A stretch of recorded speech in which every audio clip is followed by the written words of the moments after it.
오늘 하나님의 말씀 시편 129편 1절로 4절입니다. 제가 읽습니다. 이스라엘은 이제 말하기를 그들이 내가 어릴 때부터 여러 번 나를 괴롭혔도다.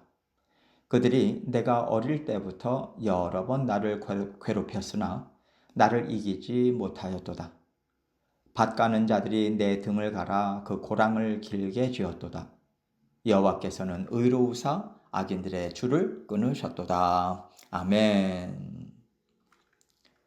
하나님은 사랑이 참 많으신 분이십니다. 하나님께서는 하나님을 알지 못하는 모든 사람들에게도 사랑을 베풀어 주고 계세요. 그 증거가 무엇이냐면 예수 그리스도를 이 땅에 구원자로 보내주셨을 때 피부색이든 지적 능력이든 신분이든 하나님은 그 어떤 것으로도 자격을 묻지 않으셨거든요. 오직 예수 그리스도께서 나의 구원자 되심을 믿으면 이거 하나만으로 영생을 주기로 약속하셨죠.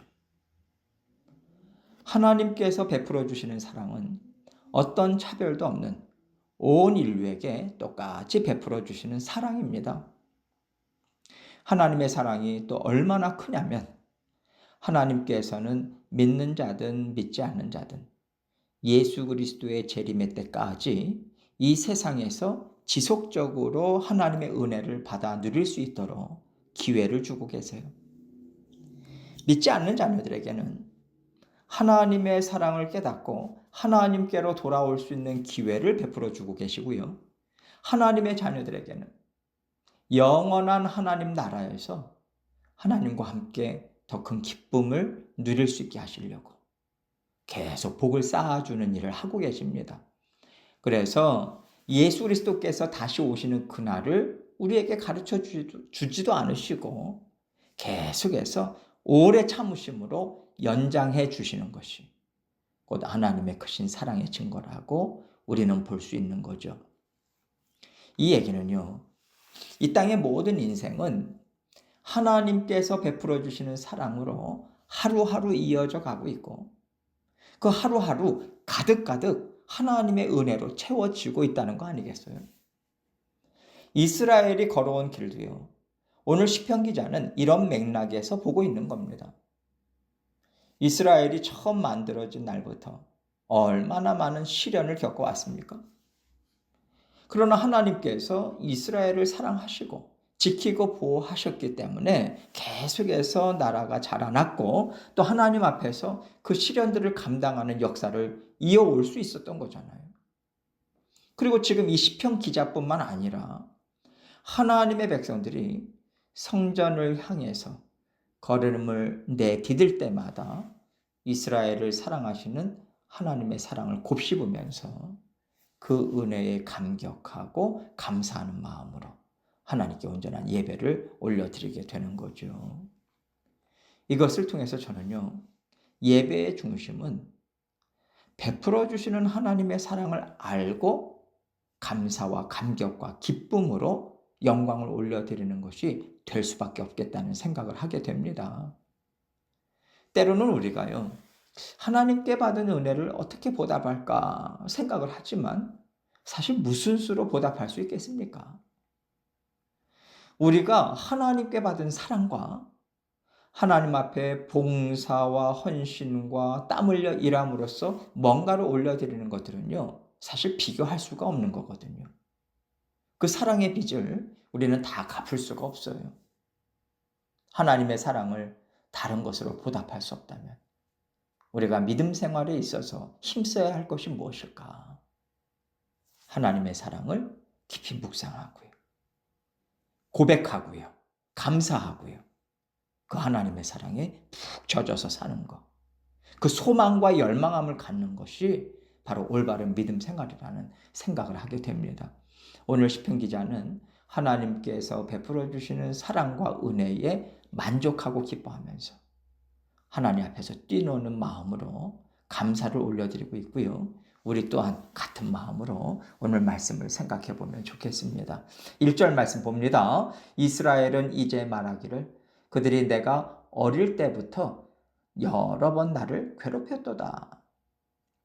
이스라엘로 말하자면 이스라엘 나라가 처음 만들어졌을 때부터 바벨론 포로기까지 그 흘러온 역사를 되돌아볼 때요. 얼마나 많은 어려움들을 겪었습니까? 외세의 침략들을 정말 많이 받았고요. 그 가운데 많은 어려움을 겪었다. 이 얘기를 하고 있는 거예요. 2절입니다. 그들이 내가 어릴 때부터 여러 번 나를 괴롭혔으나 나를 이기지 못하였도다. 이스라엘을 대적하는 나라들이 셀 수 없이 침략했지만 그 나라들이 결코 이스라엘을 꺾지 못하였다. 이거죠. 끊기는 듯 하면 하나님께서 살려내시고 무너지나 싶으면 하나님께서 다시 한번 견고하게 세워주시면서 이스라엘을 친히 이끌어 오셨던 거잖아요. 또한 그동안 그토록 많은 어려움이 있었지만 지금 하나님의 백성들이요. 하나님께서 베풀어 주신 도움, 보살피심, 이것에 대한 감사의 예배를 올려드리고자 성전을 향해 나가고 있잖아요. 이것 자체가 하나님께서 이스라엘을 건재하도록 일으켜 세워주셨다는 증거 아니겠어요? 비록 그 당시에 이스라엘 나라는요, 연약하죠. 포로기에서 이제 돌아와서 계속 하나님의 나라를 재건하는 그런 때였잖아요. 또 하나님의 성전 또한 사람 눈에 초라하게 보일지라도 하나님의 성전을 향해 나가면서 진실된 마음으로 하나님을 찾고요. 또 하나님의 은혜를 구하는 모습을 볼 때 이것이 진정 하나님의 나라가 아니겠습니까? 진정한 예배를 올려드리는 모습 아니겠어요? 이 진정한 하나님의 나라, 진정한 예배가 이루어지고 있다면 이때야말로 이스라엘이 정말 강건하고요. 부흥의 물결이 흘러넘치는 때라고 우리는 볼 수 있는 거죠. 하나님께서 그 웅장하고 아름다운 솔로몬 성전을 다 무너뜨리시고 말하자면 겸손한 모습의 성전을 짓게 하신 이유가 바로 여기에 있지 않을까요? 크고 웅장하고 아름답고 주변 나라들에게도 인정을 받다 보니까 성전 자체가 우상단지가 돼버리니까요. 성전 건물이 얼마나 웅장하냐, 성전에서 드려지는 제물들이 얼마나 많냐, 이거 가지고 자랑하니까 주인 되신 하나님은 다 놓쳐버리는 거 아니겠어요? 그러니 성전의 주인 되신 하나님께 집중하게 하고 살아계신 하나님과 하나된 백성으로 살게 하시려면 하나님이 어쩌시겠습니까? 하나님을 가리는 우상단지들을 다 무너뜨려야 되지 않겠어요? 결국 하나님께서는 이스라엘 백성들이 볼 때 작고 허름한 성전을 통해서 살아계신 하나님을 만나고 살아계신 하나님과 함께 동행하는 자녀들이 되게 하셔서 땅끝까지 다 흩어지게 하신 거고요. 그들을 통해서 하나님의 나라를 넓혀가고 계시는 거예요. 이것이 하나님의 역사하심이라고 생각합니다. 가진 것이 부족하고 우리의 힘이 연약하다고 할 때 하나님은 이때 진정한 하나님의 나라를 힘있게 세워가고 계시다. 이것을 볼 수 있는 영적인 눈을 우리는 가져야 됩니다. 하나님을 향한 열망함, 또 순전한 예배를 올려드리고 온전한 감사와 기쁨을 끊임없이 올려드리는 것이 하나님께서 진정으로 원하시는 하나님 나라가 아니겠어요?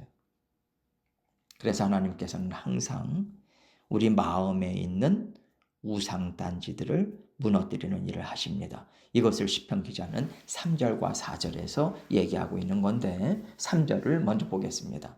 밭 가는 자들이 내 등을 갈아 그 고랑을 길게 지었도다.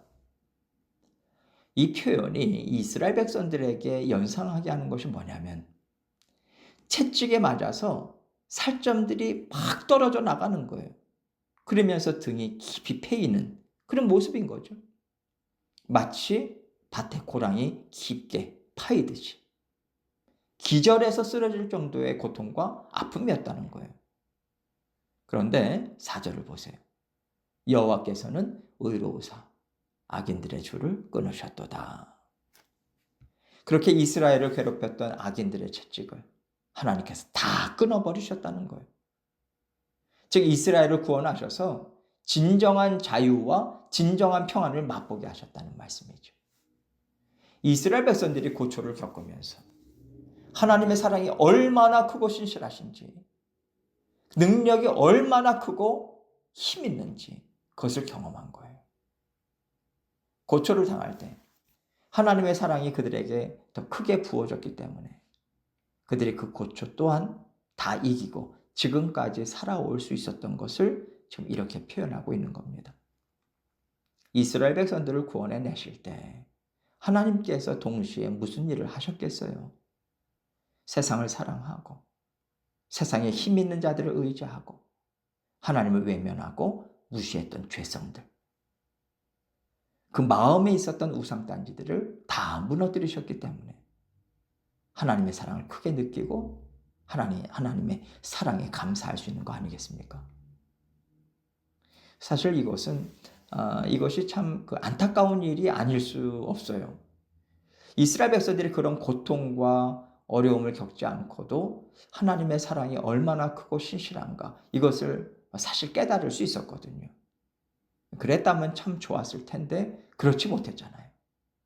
그러나 하나님께서는 그들에게 있었던 어려움들 또한 결국 그들을 살려내는 하나님의 손길로 사용하셔서 그들에게 영적인 자양분이 되게 하셨어요.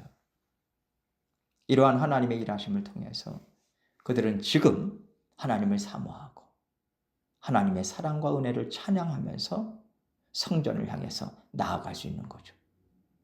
이런 하나님의 나라 백성들을 하나님께서 직접 만드셨다고 볼 수 있는 것이고 우리 삶도 마찬가지 아니겠습니까?